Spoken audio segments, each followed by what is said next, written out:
Hey everyone, and welcome to The Explainer. Today we're diving into a pretty wild paradox.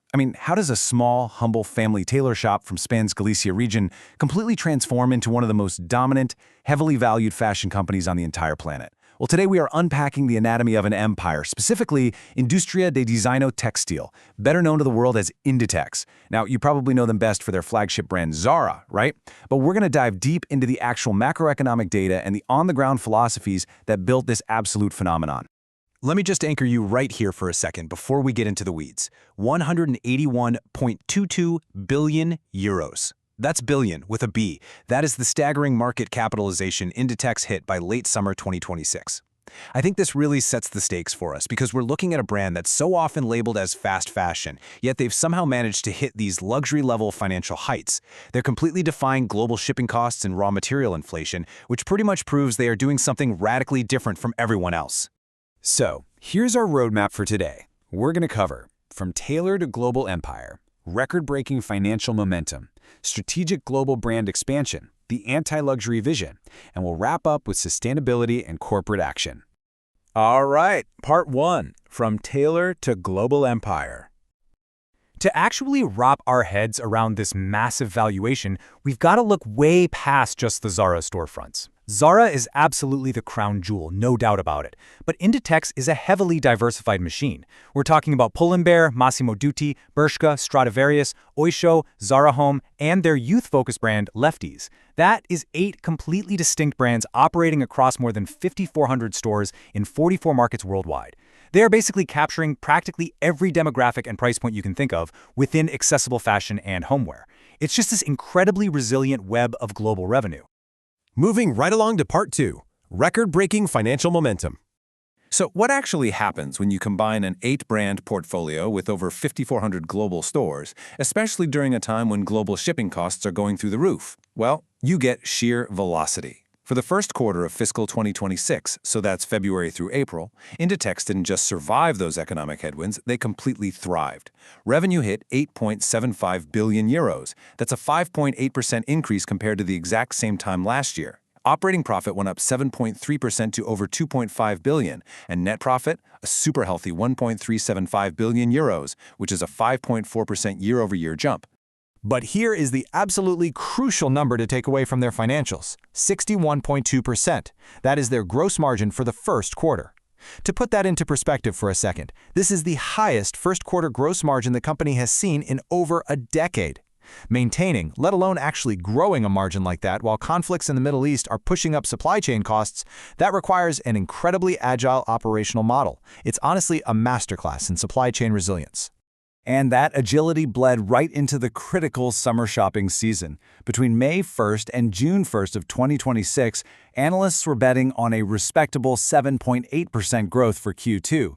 Instead, Inditex's store and online sales surged by an amazing 11.5% on a constant currency basis. This kind of massive outperformance is a huge indicator that they are actively stealing market share right out from under primary rivals like H&M and Gap. And of course, all this financial dominance translates directly over to the stock market. Just look at this historic journey. From their IPO back on May 23, 2001 to August 2025, they had incredible growth. But zoom in on August 4, 2026. The stock hit an intraday record of 58.44 euros per share. That is a 40.67% appreciation in a single 12-month period. This explosive rally firmly cemented Inditex as one of the top 5 most valuable companies in all of Europe, standing right there alongside banking giants like Santander and software leaders like SAP. Okay, part 3, strategic global brand expansion. With all that capital sitting on hand, they definitely aren't just resting on their laurels. They're aggressively conquering new markets right ahead of the year-end shopping season. Zara Home is expanding heavily right now, entering Portugal, Poland, Ireland, and Norway. In Italy, they actually just put a new Zara Home inside this gorgeous, historic 1940s building right in the heart of Milan. Over in Mexico, they landed in Los Cabos with a huge multi-brand flagship rollout. Meanwhile, Zara is breaking into entirely new Caribbean markets like Curaçao, and their youth brand Lefties is making a really aggressive 3-store push into the UK. It is literally a calculated, rapid-fire global offensive. Which brings us to part 4, the anti-luxury vision. The numbers really only tell half the story here. To get the human element behind all this data, we have to look at a super revealing interview that chairwoman Marta Ortega, who is the founder's daughter, gave to Vogue España in August 2026. Now, Zara has been doing some incredibly high-end collaborations lately with major pop culture icons like Bad Bunny and legendary fashion creatives like Steven Meisel and John Galliano. But despite all that, Ortega explicitly rejects the luxury label. She said flat out, "We don't want to change Zara's essence. Our goal is to offer a well-made product that reaches as many people as possible." She actually doubled down on this family-centric philosophy, too. She said beautiful, well-designed things shouldn't be reserved just for a few, and that social class has absolutely nothing to do with style. Ortega described Inditex internally as having a very flat structure. It feels way more like a big family than some rigid corporate behemoth. And it's that exact philosophy that stops them from gating their premium designs behind exclusionary luxury price points. But of course, when you maintain low price points and super high turnover, people are invariably going to throw around the fast fashion label. And we all know that label carries some pretty heavy negative environmental connotations. Well, Ortega used this exact interview to push back on that critique, completely reframing the conversation around their insanely tight stock management and hyper-efficient supply chain. She dropped this completely myth-busting statistic, less than 1%. According to Ortega, less than 1% of their product remains unsold. Because they aren't churning out massive production runs that just sit in warehouses gathering dust for months, she argues that their business model is actually one of the most sustainable in the entire industry. It's definitely a fascinating, totally different way to look at high-volume retail. And that leads us perfectly into Part 5, Sustainability and Corporate Action. Look, when you're sitting on a €181 billion valuation, you have the literal financial power to enact meaningful, real-world change. And environmental priorities are very clearly growing at Inditex. Take their multi-million euro commitment to Conservation International. Between 2026 and 2028, they're deploying €6.5 million specifically targeted at protecting and restoring the Amazon rainforest. That is a major capital allocation aimed squarely at long-term global biodiversity.